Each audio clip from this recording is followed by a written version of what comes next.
Hello दोस्तों, बहुत बहुत स्वागत है आपका हिंदी मीडियम की नंबर 1 चैनल सुमन क्लास में। आज हमारे लॉन्ग क्वेश्चन की लास्ट सीरीज है। इसके बाद हम लोग चलेंगे शॉर्ट पे और उसके बाद हम लोग बहुत जल्दी ही लाइव होने वाले हैं। आप लोगों की शिकायत होती थी सर प्लीज आप लाइव पढ़ाइए, तो बिल्कुल मत परेशान होइए। नेक्स्ट टाइम हम बिल्कुल लाइव आएंगे अगर आप साथ देंगे तो। जिस टाइम हम बोलेंगे उस टाइम सबको मौजूद होना है और हम लोग सीरीज चलाएंगे क्या, शॉर्ट आंसर टाइप क्वेश्चन की। तो बच्चों कहीं मत जाइए, आज की क्लास हमारी लॉन्ग क्वेश्चन की लास्ट क्लास है। इस देख लीजिए, जैसा कि आप बार बार देख रहे हैं कि 20 नंबर बिल्कुल पक्का है अगर आप वीडियो को अच्छे से वॉच करें, चीजों को ध्यान दे रहे हैं, उसके साथ साथ बनाए गए फॉर्मेट को दिमाग में बैठा रहे हैं। ठीक है, ये केमिस्ट्री में पास होने की गारंटी है मेरी तरफ से अगर मेरे द्वारा दिया गया टॉपिक आप याद कर ले तो।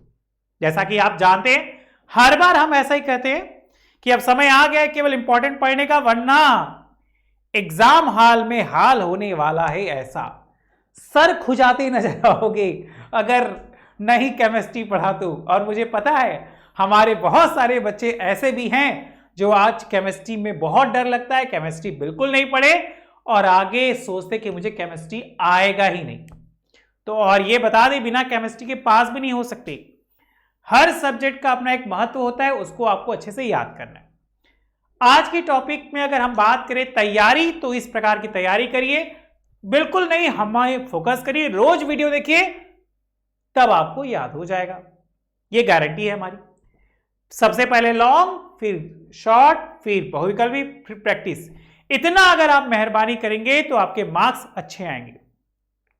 ठीक है, यूपी बोर्ड 2022 की परीक्षा हेतु जो बच्चे बिल्कुल नहीं पढ़े वो हमारे बैच से जुड़ सकते हैं। इस बैच का नाम है ब्रह्मास्त्र बैच। 199 का पैक है, सिर्फ एकदम लोएस्ट उन बच्चों के लिए जो सिर्फ बिल्कुल नहीं पढ़े। तो बच्चों जल्दी से आप आ जाइए। जैसा कि डेट देख रहे हैं कि 15 मार्च तक इसकी लास्ट डेट है। अगर 15 मार्च के पहले आप करा लेते हैं तो लॉन्ग, इंपॉर्टेंट, शॉर्ट, ये सारी चीजें आपको इस बैच में मिलेगी जो कोविड की वजह से रिड्यूस सिलेबस पे आधारित है और ये बातें आपको याद रखनी है। एक बच्चे का कमेंट था सर एक टॉपिक तो लग रहा है कि सर नहीं आएगा, तो बेटा उसके कुछ पार्ट कटे थे ना कि पूरा टॉपिक कटा था। अगर ऐसे सोचेंगे तो आप याद करना कम, भूल जाना ज्यादा महसूस होगा। तो हमें ये काम नहीं करना है, हमें सारी चीजों को ध्यानपूर्वक पढ़ना है जो भी हम लोग के बोर्ड एग्जाम के लिए इंपॉर्टेंट है। ठीक है, आइए हम लोग क्वेश्चन नंबर चलते हैं। जैसा कि पिछला जो वीडियो छोड़े थे क्वेश्चन नंबर 25 पे, तो आज की जो हमारी लॉन्ग आंसर टाइप सीरीज है वो है क्वेश्चन नंबर 26, मोस्ट इंपॉर्टेंट। प्रयोगशाला में एसीटोन, एसीटोन बोले तो कीटोन, CH3COCH3, इसका घर का नाम प्रोपेनोन 2 बनाने की विधि का सचित्र वर्णन कीजिए। बेटा देखिए बोर्ड पे हम लोग के एग्जाम में आएगा चित्र बनाना है और चित्र के साथ साथ हमें यह भी बताना है कि हम उसको कैसे प्रयोगशाला में बनाएंगे। तो आपके दिया है कि इस रिटार्ट में कैल्शियम एसीटेट लेना है, ये हमारा रिटार्ट जार है। हमें करनी है क्या, प्रयोगशाला विधि।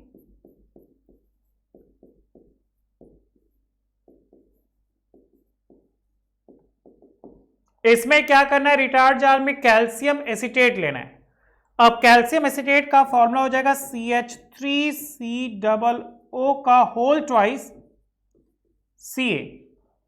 ये हो गया हमारा क्या, कैल्शियम एसीटेट। अब कैल्शियम एसीटेट को गर्म करेंगे। ठीक है, शुष्क करेंगे मतलब इसको हम गर्म करेंगे और शुष्क आशवन विधि द्वारा इसको हम गर्म करेंगे। लिख दें, तो यह परिवर्तित हो जाएगा एसीटोन CH3COCH3। और बच्चों इसके साथ ही साथ ये क्या देगा? ये हम लोग को दे के जाएगा कैल्शियम कार्बोनेट, जिसको कह सकते हैं चूना पत्थर। आइए प्रयोगशाला में समझा जाए। एक रिटार्ट लेना है, रिटार्ट को तांबे की जाली पर रखना है और नीचे से बर्नर की सहायता से उसको गर्म करना है। इस बात को ध्यान देना कि कैल्शियम एसीटेट ले तो उसमें जल मिला ना हो, इसलिए यहां नाम लिख दिए निर्जल, मतलब जल की मात्रा उसमें नहीं होनी चाहिए। स्टैंड की सहायता से हम इसको कस दिए। अब धीरे धीरे गर्म करेंगे तो ये वाष्प के रूप में से होता हुआ इस निकास नली में पहुंचेगा। निकास नली को वाष्प को द्रव बनाने के लिए हमने रख दिया संघनित्र, और नीचे से ठंडा जल डालेंगे तो संघनित्र ठंडा होगा, तो जो जल के वाष्प है वो बेटा द्रव के रूप में मिलेंगे। जिस पात्र में इसको एकत्रित करेंगे उसे कहेंगे ग्राही पात्र, ठीक है। और मुझे मिल जाएगा एसीटोन, जिसका फॉर्मूला CH3COCH3। बताइए बेटा, क्या यहां तक क्लियर है? आप स्क्रीनशॉट खींच लीजिए। कोई भी चीज को मिक्स नहीं करिएगा, मिक्स करेंगे तो आप ही को प्रॉब्लम होगा एग्जाम हॉल में कि सबका चित्र एक जैसा लग रहा है, लेकिन आप देखिए सबका चित्र क्या है, अलग अलग है। चित्र को ध्यान दीजिएगा बेटा।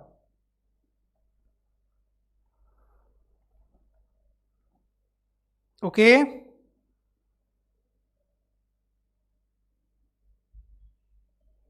अगर कोई डाउट है तो मुझे बताइए।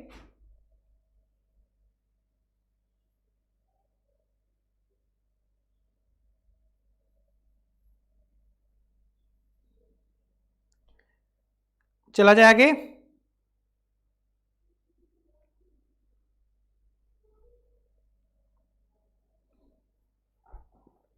चलिए, यहां तक हमारे बच्चों को हो गया क्लियर। इसके बाद थोड़ा सा हम और आगे बढ़ेंगे तो हम लोग पाते हैं गुणधर्म। दो गुणधर्म होते हैं भाई, एक भौतिक गुणधर्म और दूसरा जो है वो है रासायनिक गुणधर्म। अगर भौतिक गुणधर्म को देखा जाए तो एसीटोन हमें बनाना है। एसीटोन बनाने के लिए इस्तेमाल करते हैं, ये द्रव के रूप में प्राप्त होता है। ये तीक्ष्ण गंधयुक्त गैस मतलब द्रव है। अगर हम इसका क्रिया करा दे किसके साथ, देख लीजिए, हम लोग के पास है यहां पे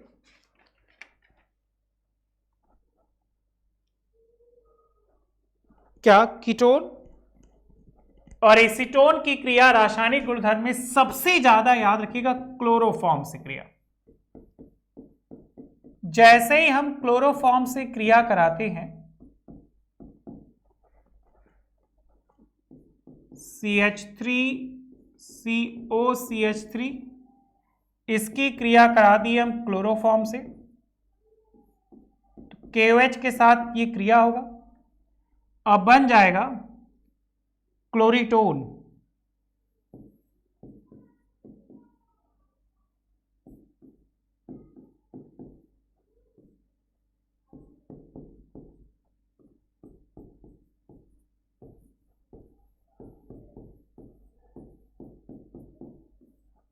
क्या बन गया, क्लोरीटोन। और इसके बाद हम लोग आएंगे क्या, इसके उपयोग पे। बताइए, क्या यहां तक क्लियर है हमारे बच्चों को?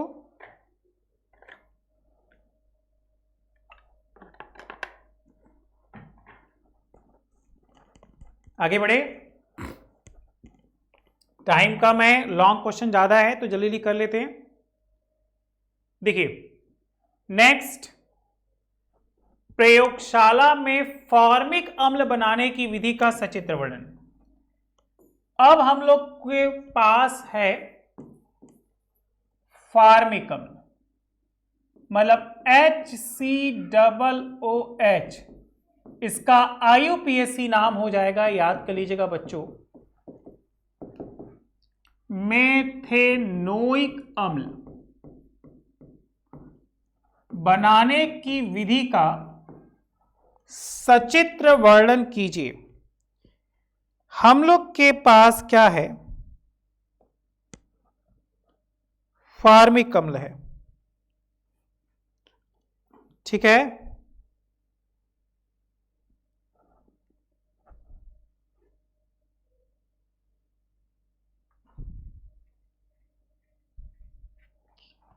क्या यहां तक क्लियर है? हमें लेकर चलना है फॉर्मिक अम्ल। फॉर्मिक अम्ल बनाने के लिए हम सबसे पहले विधि की बात करेंगे। तो विधि आप देख सकते हैं, चित्र आपको लगेगा सर सबका एक ही जैसा है, लेकिन आप एग्जाम में मिक्स नहीं करिएगा, थोड़ा थोड़ा चेंज है। गोलपेंदी का फ्लास्क है, बालू उस्मक है, यहां थर्मामीटर रख देंगे, स्टैंड की सहायता से कस देंगे, बर्नर की सहायता से इसे धीरे धीरे क्या करना है, गर्म करना है। इस गोलपेंदी के फ्लास्क में ग्लिसरॉल और ऑक्जेलिक अम्ल को रखना है। तो ये जब गर्म होगा तो वाष्प के रूप में आएगा निकास नली में, जिसे संघनित्र के द्वारा यहां से ठंडा जल डाल देंगे, जिससे वो उसको द्रव के रूप में करेगा। और इस ग्राही पात्र में हमें मिल जाएगा क्या, फार्मिक अम्ल, जिसका फॉर्मूला आप लोग याद कर लिए हैं, HCOOH। अब हमें बतानी है विधि कि किस प्रकार हम इसको क्या करेंगे, बनाएंगे। दो चीजें हैं, एक ग्लिसरॉल है, जैसा कि हमारे बच्चे जानते हैं ग्लिसरॉल का फॉर्मूला, छोटा सा फॉर्मूला है भाई ग्लिसरॉल का,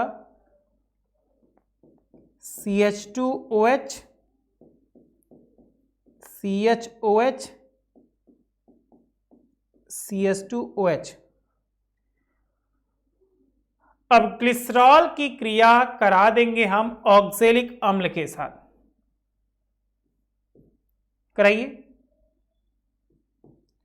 HOOC, ध्यान दीजिएगा, HOOC ये ऑक्जेलिक अम्ल है, ये आपका नीचे वाला ऑक्जेलिक अम्ल है, ये आपका ग्लिसरॉल है।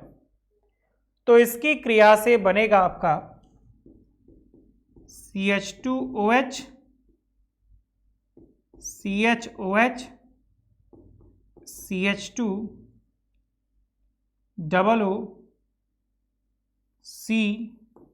COOH, और बन जाएगा आपका क्या, जल। अब इसी को तोड़ना है, ठीक। तो ये आगे टूटकर बन जाएगा CH2OH, CHOH, CH2OH और HCOOH। यही हमारा है फार्मिक अम्ल। बताइए बच्चा, चित्र के अकॉर्डिंग समझ में आया कि नहीं? थोड़ा थोड़ा याद कर लेंगे तो ये चीजें दिमाग में बैठ जाएंगी, ठीक है। अच्छे से इनको याद कर लीजिए।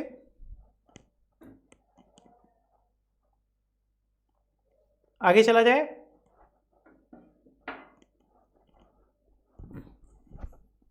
एकदम ध्यान से देखिएगा, इस तरह छोटी छोटी टॉपिकों में हमारी लॉन्ग क्वेश्चन की आज सीरीज लास्ट हो जाएगी।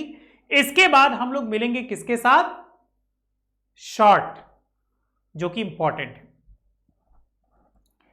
इसके बाद हम लोग बात करेंगे गुणधर्म। जैसा कि आपसे बार बार कह रहे हैं, दो गुणधर्म बेटा हमेशा याद रखिए, भौतिक गुणधर्म और रासायनिक गुणधर्म। और अगर हम रासायनिक गुणधर्म को नोटिस करें तो इस बार हम लोग के पास क्या है, फार्मिक अम्ल। फार्मिक अम्ल की क्रिया करा दे हम टॉलेन अभिकर्मक के साथ। सबसे ज्यादा पूछे जाने वाला क्वेश्चन टॉलेन अभिकर्मक से। बेटा टॉलेन अभिकर्मक याद आता ही दिमाग में खटकना चाहिए सिल्वर।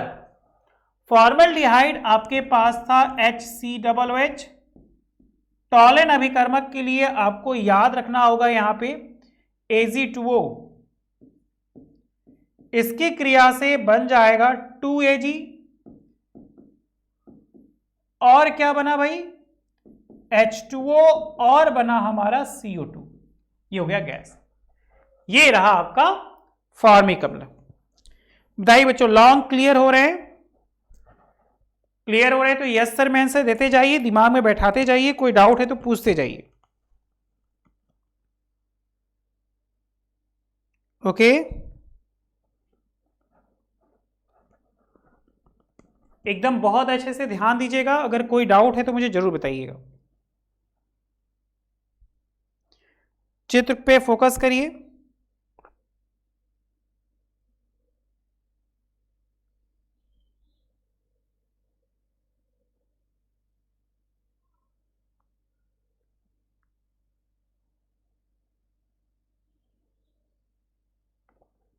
चला जाए आगे।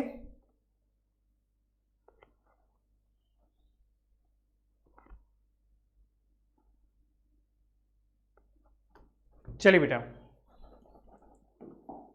क्वेश्चन नंबर 28, प्रयोगशाला में एथिल एमीन। देखिए बेटा,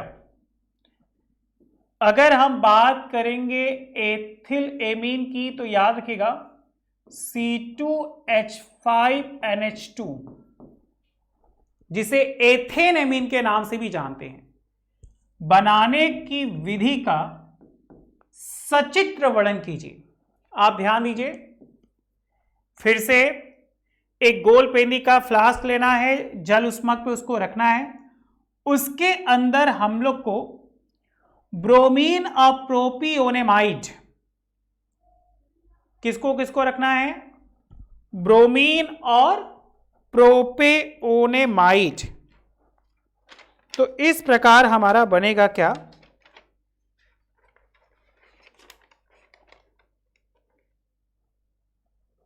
प्रोपियोनेमाइड का फॉर्मूला क्या होता है भाई?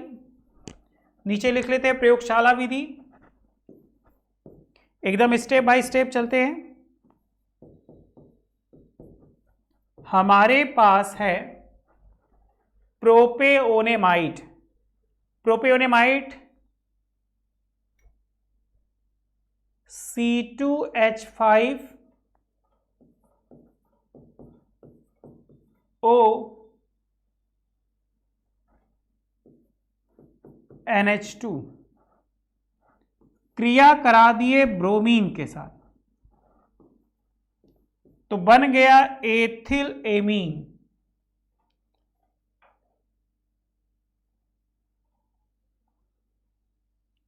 और KOH ले लो भाई, KOH भी क्या बन जाएगा? C2H5NH2 K2CO3 2KBr और 2H2O। ये हमारी है प्रयोगशाला विधि। इसी को कहते हैं प्रोपियोनेमाइड। अब ब्रोमीन का फॉर्मूला तो आप जानते हैं। थर्मामीटर इसलिए रखेंगे कि टेम्परेचर 110 डिग्री सेल्सियस होना चाहिए। ऊपर से हम क्या करेंगे? KOH गिराएंगे, ये हमारा हो जाएगा थिसिल कीप। अब थिसिल कीप की सहायता से धीरे धीरे गिराएंगे तो ये जो निकास नली है इसमें से वो क्या होगी? गिरती चली जाएगी।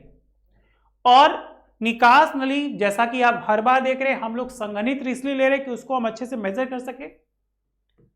तो संघनित्र के द्वारा हम जल से उसको द्रवित करेंगे और द्रवित करके हमें प्राप्त होगा तनु HCl और एथिल एमीन, जिसे ठंडा कर कर हम एथिल एमीन में कन्वर्ट करेंगे। ये छोटा सा चित्र है जिसको आपको याद करना है। चित्र याद हो जाएगा तो बहुत ही अच्छा है। आपको ये चीजें बहुत ध्यान से आनी चाहिए, ठीक है? बताइए, चित्र एकदम क्लियर है? देखिए, आज की क्लास में 26, 27, 28 की बात हुई थी और 26, 27, 28 में तीनों के चित्र को ध्यान पूर्वक देखना है कि चित्र किसमें कैसा है, हमें क्या बनाना है और किन छोटी छोटी टॉपिकों को याद करना है। और इसके बाद फिर हमें चला जाना है कहां, गुणधर्म पे। गुणधर्म हमेशा की तरह फिर से दो, या तो भौतिक और या तो क्या, रासायनिक गुणधर्म।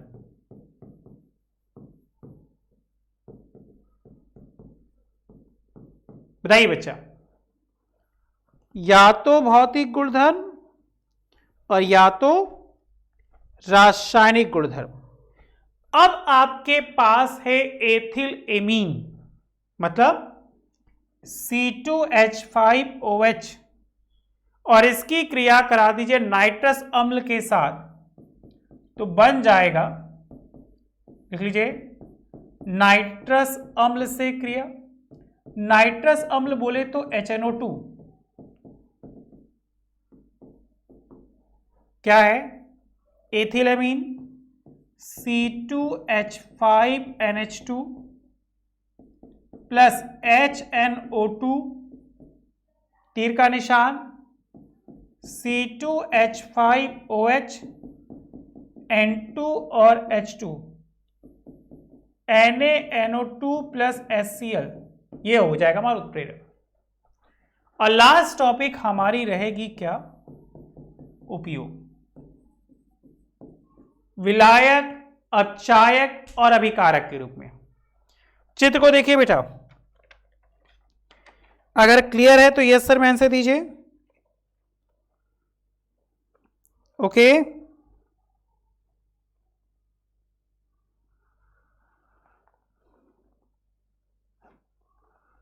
आगे चला जाए। 28 तक क्लियर है, आइए आगे बढ़िए। देखिए, आपसे कहा गया कार्बोहाइड्रेट का वर्गीकरण किस प्रकार किया गया है। तो कार्बोहाइड्रेट का जो वर्गीकरण है वो जल से क्रिया करके अपघटन द्वारा बनता है क्या, ग्लूकोज, फ्रक्टोज, सुक्रोज। इन सभी विधियों में हम करते हैं क्या, विघटन। और इसके बाद हम दैनिक जीवन में इनका करते हैं क्या, उपयोग। जैसे ग्लूकोज का नाम याद आते ही आपको याद आएंगे कि ये सभी के सभी हैं क्या, ऊर्जा के स्रोत। और इन्हीं स्रोतों से हम ग्रहण करके पाते हैं क्या, ऊर्जा। और ये ऊर्जाएं हमारे शरीर में आकर कोशिकाओं की करती हैं क्या, मरम्मत। बताइए बेटा। उसके बाद ध्यान दीजिए, क्वेश्चन नंबर 30 जल्दी जल्दी देख लीजिए। ये सब टॉपिक हम पीछे पढ़ा भी चुके हैं, अगर आप लास्ट लॉन्ग का क्वेश्चन देखेंगे तो क्लियर भी हो जाएगा। अगर आज की टॉपिक अच्छी लगी तो बताइएगा जरूर। विटामिन क्या होते हैं, इन्हें कितने समूहों में वर्गीकृत किया गया है, इनके विषय में विस्तार पूर्वक लिखिए।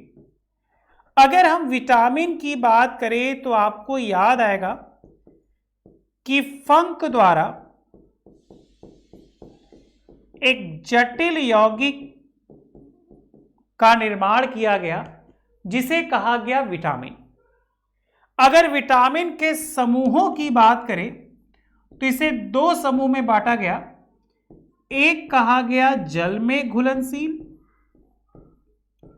और बच्चा दूसरा कहा गया वसा में घुलनशील। मुझे पता है जैसे ही विटामिन का नाम हम लिखे हमारे बच्चों को तुरंत ABCDEK ये 6 विटामिन ध्यान आए, जिसमें से B और C जो क्या थे, वसा में, सॉरी, जल में घुलनशील, C मतलब जो खट्टे पदार्थ पाए जाते थे वो C में, और ADEK ये चारों के चारों आए थे किसमें, वसा में घुलनशील विटामिन। अब इन्हीं विटामिनों के द्वारा हमारे शरीर को ऊर्जाएं मिलती है, हमारा शरीर मजबूत होता है। अगर ये विटामिन हमारे शरीर में ना आए तो बहुत विभिन्न प्रकार के रोग हो जाएंगे। जैसे हमारे बच्चों को याद होगा, विटामिन ए की कमी से रतौंधी, बी की कमी से बेरीबेरी, सी की कमी से स्कर्वी, डी से रिकेट्स, ई से एनीमिया और के से पेलग्रा। इतनी सारी बीमारियां इन सभी विटामिनों की कमी से हो जाएंगे। बी के कुछ पार्ट आपको याद होगा, B1, B2, B3, B4, B5, B6, B12। उसी तरह का और नाम जानिए, हार्मोन्स। हार्मोन्स हमारे शरीर का रासायनिक पदार्थ होता है। यही जब सेक्रेट होता है तो यौनावस्था आती है। अगर आपको याद होगा, लड़कों में तो हमने आपको बताया था लगभग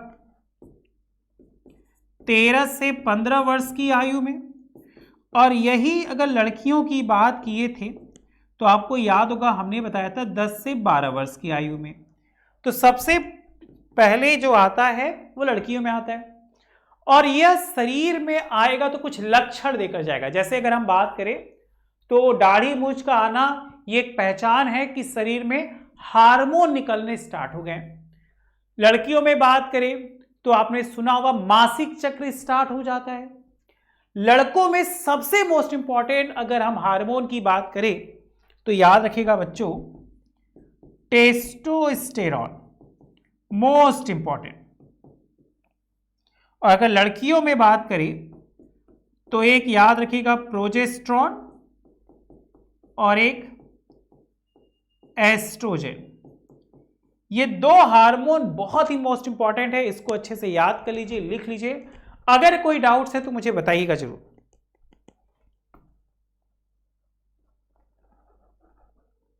ठीक,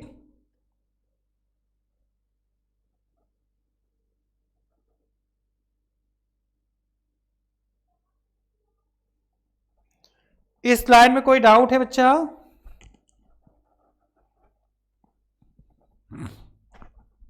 यहां तक क्लियर है? हार्मोन क्या है, हार्मोन का वर्गीकरण कीजिए। हार्मोन के वर्गीकरण की बात करेंगे तो याद करिएगा, स्टेरॉइड हार्मोन के नाम से आते हैं, पॉलीपेप्टाइड हार्मोन के नाम से आते हैं, सामान्य हार्मोन के नाम से आते हैं, जो हमारे शरीर में जैविक लक्षणों को परिपूर्ण करते हैं। ओके, जल्दी कॉपी करिए। अगर कोई डाउट है तो मुझे जरूर बताइए। हार्मोन क्लियर हो रहा है?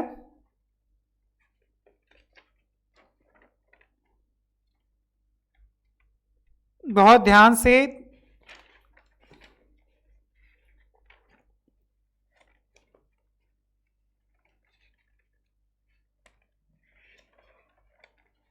आगे बढ़ा जाए। चलिए, 29, 30, 31 के बाद हम लोग बात करेंगे क्वेश्चन नंबर 32 की।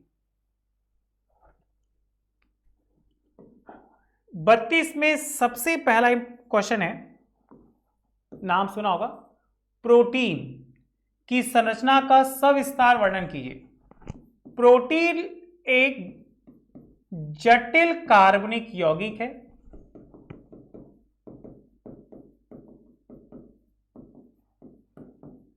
जो शारीरिक वृद्धि के लिए उत्तरदायी है।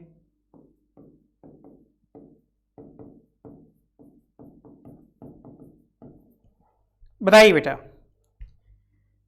क्या यह बात क्लियर हुई प्रोटीन के बारे में? प्रोटीन हमारे शरीर की जैविक क्षमता को बढ़ाता है। इसके साथ ही साथ कोशिकाओं की मरम्मत, हमारे शरीर में हर समय कोशिकाएं मर रही हैं और बन रही हैं, तो उसके लिए भी प्रोटीन का बहुत मोस्ट इंपॉर्टेंट रोल होता है। ठीक है, क्या प्रोटीन क्लियर हो रहा है?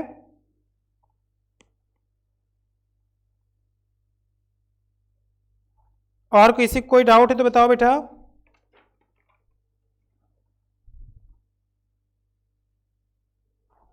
अगर हम प्रोटीन के स्रोत की बात करें तो याद रखिएगा सबसे अधिक सोयाबीन, अंडा, मछली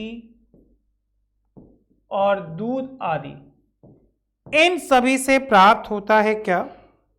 प्रोटीन। इसके बाद देखिए नेक्स्ट, निम्न में अंतर स्पष्ट कीजिए। पिछली क्लास में ग्लूकोज तथा सुक्रोज के बारे में बताया था, स्टार्च तथा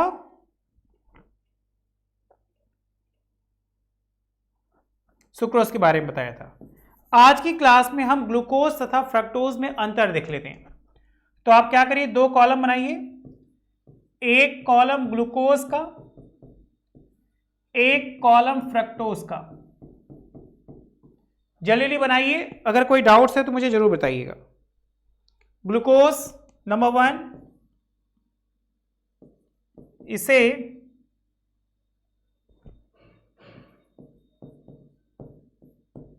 अंगूर की शर्करा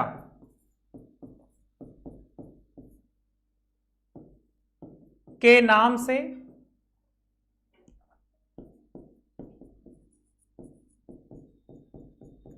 जाना जाता है। और याद रखिएगा फ्रक्टोज, इसे फलों की चीनी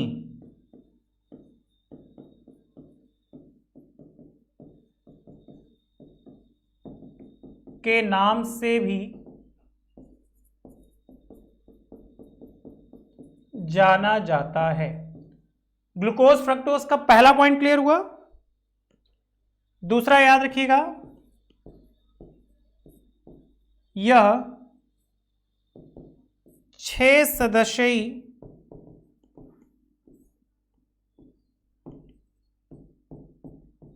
बंद संरचना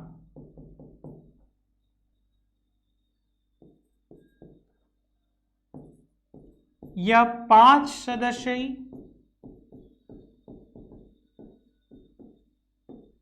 वलय है। अब चाहे वलय कहो चाहे बंद संरचना को, बात एक ही है। ओके। तीसरा, यह शरीर के लिए उपयुक्त ऊर्जा स्रोत है। याद रखिएगा, यह मस्तिष्क एवं मांसपेशियों के लिए उपयुक्त नहीं है। इसके अलावा और सभी के लिए फ्रक्टोज इंपॉर्टेंट होता है। ओके। एक टॉपिक और आ रहा है इसमें, याद रखिएगा, यह कम लिपोजेनिक है,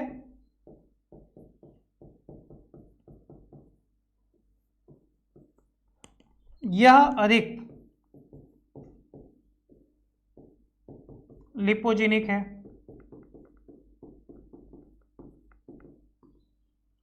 यह कम वसा का उत्पादन करता है, यह कम वसा का उत्पादन करता है, यह अधिक करता है। किसका? वसा का उत्पादन।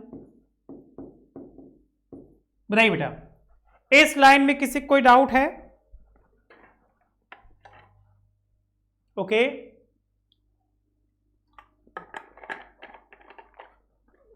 यहां तक क्लियर है सबको? आप क्या करें, स्क्रीनशॉट भी खींच सकते हैं, बाद में लिख लीजिएगा। बस अब हम लोग खत्म पे हैं। देखिए लास्ट, प्रथम कोटि की अभिक्रिया का समीकरण स्थापित कीजिए। ये वो मोस्ट इंपॉर्टेंट है जो आपको हेल्प करेंगे। उसके साथ ही साथ कॉपर पाराइड से कॉपर धातु का निष्कर्षण, बॉक्साइड एश से एल्युमिनियम, ये 2-3 टॉपिक ऐसी थी जो किसी के प्री बोर्ड में पूछा गया था। वैसे आपको याद होगा कि ये हम लोग के बोर्ड एग्जाम में चैप्टर को निकाल दिया गया, लेकिन फिर भी टॉपिकों को याद रखिएगा, ठीक है। तो इस तरह आज की जो क्लास है वो हो गई हमारी फिनिश, और उम्मीद करते हैं आपको ये चित्र आपको अच्छे से याद हो गया हो।